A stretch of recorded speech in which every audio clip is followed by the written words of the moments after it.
Hello, Sarah of SEK Handmade here, and you guys, today I am so excited to introduce you to my Enora scarf. This is my advent pattern for 2024, and I am thrilled with how it came out. I'm going to give you all the details about how this scarf came to be, but I want to encourage you to stick around until the end because I have so many ways to style this gorgeous scarf. You're not going to want to miss them. Let's start off by talking about the inspiration for the Enora scarf. Friends, a few years ago, I very impulse bought my very first advent kit. It was so fun opening the yarns and little trinkets every day. I really had a blast.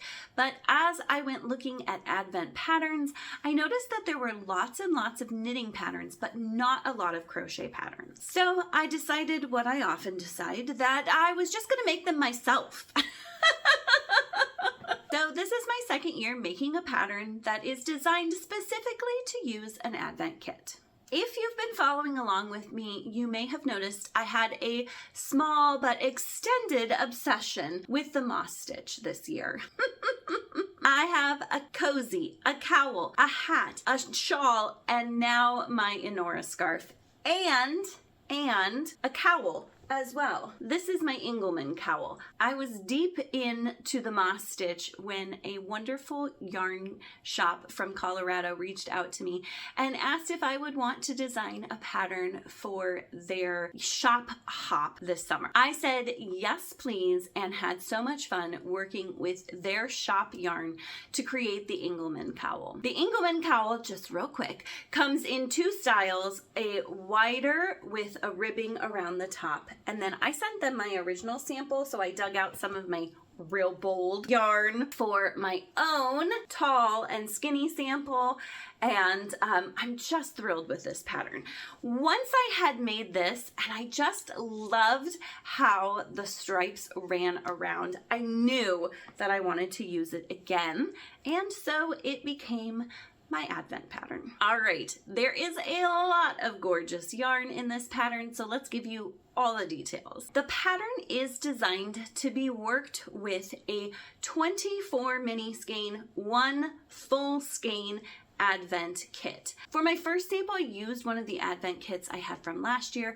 I ordered a Hue Loco advent kit that was the 24 mini skeins and 1 full skein, and so that is what I made my long and skinny scarf out of. You guys, I love how the colors all transition into each other. One of my favorite details is this right here where you transition between colors. It's really gorgeous. To get this, I mixed up the colorways from the order they were put in originally to have the most contrast possible. I purchased Hue Loco's merino sock, which is 80% merino, 20% nylon, and has 400 yards per 100 grams in the full skein and 80 yards per 20 grams in each of the mini skeins. I was bopping along on my scarf here and did not really realize, if I'm being honest, how long it was getting. So when I finished this guy and he was like, I don't know, 13 feet long, my tester said, hey, is there possible that we could make it a little wider and maybe not quite as long? And I was like, yeah, we could probably do that. So I added to the pattern and made a second sample. So the pattern comes with a more narrow width and a wider width. The narrow width is super long.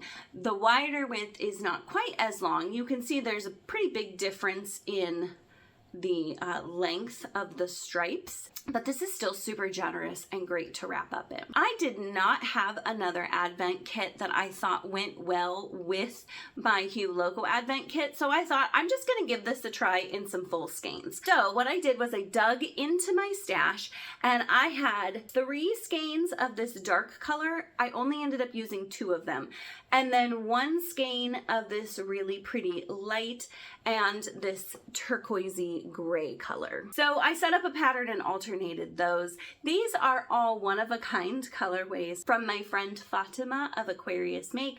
Sadly, she has stopped dyeing yarn for now, so you won't be able to get this exact yarn. But this is a great example of how you don't have to have purchased an advent kit to make the Enora scarf. Also, if fingering weight yarn is not your thing, the Engelmann cowl uses a DK weight yarn, so you can have fun with a similar style and texture and a heavier weight yarn. Let's talk about the hooks you'll need. I always want to make my advent patterns a relaxing make so that if you choose to make it in the month of December as you open your advent yarns, it won't add additional stress. And nothing adds additional stress to a pattern like having to keep track of lots of hooks.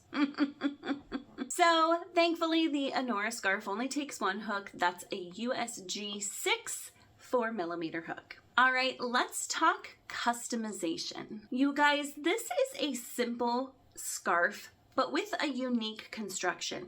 Instead of being just a rectangle, it is worked on the bias, which means the rows go at an angle. It creates this really fun angle at the bottom of each side of your scarf, but it makes figuring out the width of your scarf a little tricky. If you are willing to be a little adventurous and maybe frog a couple times, you could absolutely customize this to whatever width or length you'd like. I do recommend, if you're going to mess with the width at all, don't cut your yarn right away. There's nothing worse than making little sections, snipping your yarn and being like, oh, that's not quite the size I wanted, and then having like little bits and bobs of yarn. It is a 2-stitch pattern repeat, so adding or subtracting 2 stitches will get you all sorts of customized widths. I also encourage you to play with color with this pattern. This would be a great opportunity to use up scraps of yarn. I had someone reach out and say, I got a DK weight advent kit, could I try that? Absolutely, why not? Give it a go. I also think that this one being so long could very easily be customized with fewer colors.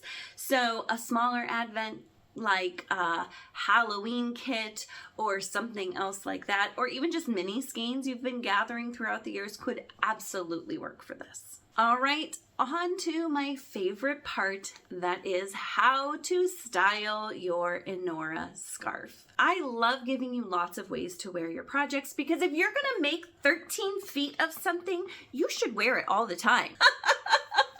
And the best way to do that is to have some great ways to wear it. So let's dive right in. I'm gonna take my wider scarf to start off with, but all of these can be done with the extra long scarf too. If you find that you want to do one of these styles with the extra long scarf, but you don't know what to do with all that extra length, fold it in half and then use it exactly like I've used one length of the slightly shorter scarf. I think a lot of people take their scarves and just throw them around and call it good, but you can take one more step to this and end up with a really unique way to wear your scarf. So instead of tightening it up tight around your neck, wrap it around once and then go ahead and leave this loop longer. Then what you're going to do is you're going to take that loop, flip it around so it's got a twist in it, and then you're just going to grab both ends of your scarf and pull it up through that loop. That gives you this fun little figure 8 and an easy but really fancy way to wear your scarf. Another simple twist on this is instead of just pulling both ends through the center, you can kind of weave them back and forth. So take one end, pull it up through the center, take the other end and loop it from top to bottom.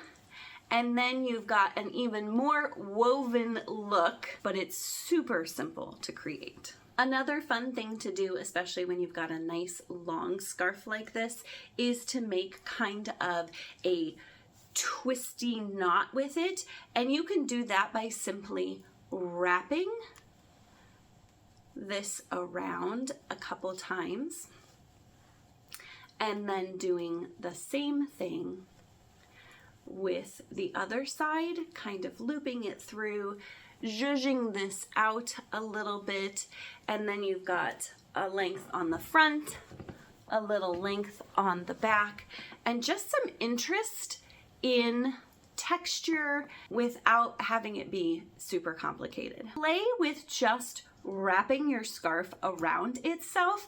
There can be lots of simple, fun ways to do this that look really interesting and fancy. Also, again, super simple.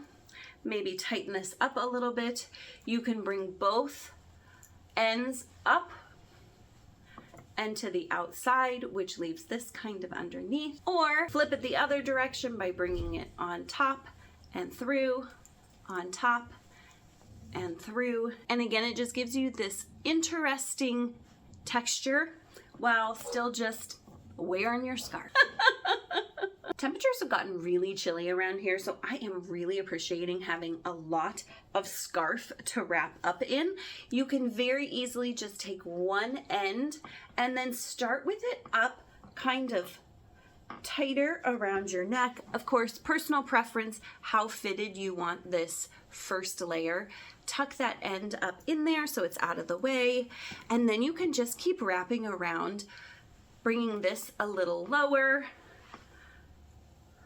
zhuzhing it a little bit around, and then you've got some end here that you can either tuck under and let hang out. You can scooch all the way under so that it's almost like a cowl you've got wrapped up really nicely there. Or you could take both of your ends and give them a little knot right there. That would be cute too. One of the really fun things about the Enora scarf is this end that is angled here, and because we have that, we can make almost a faux triangle scarf with our scarf here. So I'm going to start by wrapping this end around and around and around, and now I have my end, that's the point right here. I'm going to bring this up and maybe twist a little bit, hide that guy under there, tuck this end in and around, and then you can see I've got this point that comes down and makes it look like a triangle scarf. Okay, so let's talk real quick about what to do with all of this fabric. Like I said before, a great thing to do is to just take this whole big beast and fold it right in half here. And it doesn't have to be perfect. You can see my ends aren't perfect there. So I'm going to take this whole thing, I'm going to wrap it around, and then I'm going to wrap this end around and around, and I've got this loop here. I'm going to bring my ends through that loop and then open this nice and wide, and it gives me a really cozy amount of yarn around my neck, and it's super secure in place, shows off these fun little angled ends. Super simple. You can also do this same very simple thing, but instead of just sticking both ends through, you can bring one end from below and bring the other end from the top, and you have that nice complicated looking woven look that's super simple to accomplish. I hope you enjoyed seeing all of these unique ways to wear your scarves, and then even if you don't make the Enora scarf, though I hope you do, that you have some great new ways to wear your handmade items. Thank you so much for joining me today. I would love it if you would like, subscribe, turn on notifications so you don't miss out on any other videos. I release at least one a week. Thank you so much for joining me, and happy crafting.